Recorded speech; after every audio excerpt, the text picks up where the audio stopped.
At this small restaurant in Kersey, Awesome. And for you, honey? they'll refer to you as honey, Anything else for you, hon? not sir. Thank you, dear. And don't be surprised if the front door slams just a little bit when you walk in. Craig burger, no tomato. But it's that perfect imperfection that makes it exactly what Kersey is all about. Family I know what happened.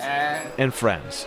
So when big time problems came to this small town 1 year ago, it was a shock. And these campers are falling over sideways in the water. And I was like, oh my God. What's about the flood? Those floods blocked off her restaurant for weeks. Her daughter is a waitress here. I was lucky enough that my landlords, they lowered my rent for me just because, my income was very, very little.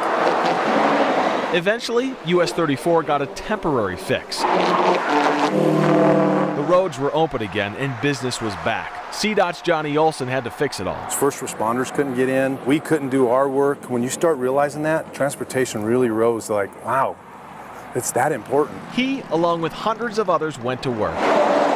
First, building those temporary roads to reconnect communities.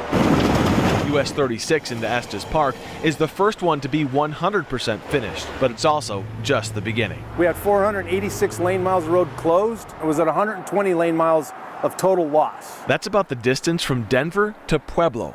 Olson says state roads will be finished in 3 years. Federal roads could take 5 years. US 34, just east of Greeley here, is a perfect example of a road that was blown out during the floods, and as you can see, is still that way today. But Olson says this is an example of a road that could easily be rebuilt the way it was before the flood, but they want to build it better. Because this is going to be a high water mark that we need to probably put a bridge or some culverts in here. Awesome. Doing anything else, guys? Better in the long run for the folks at the Kersey Inn, too.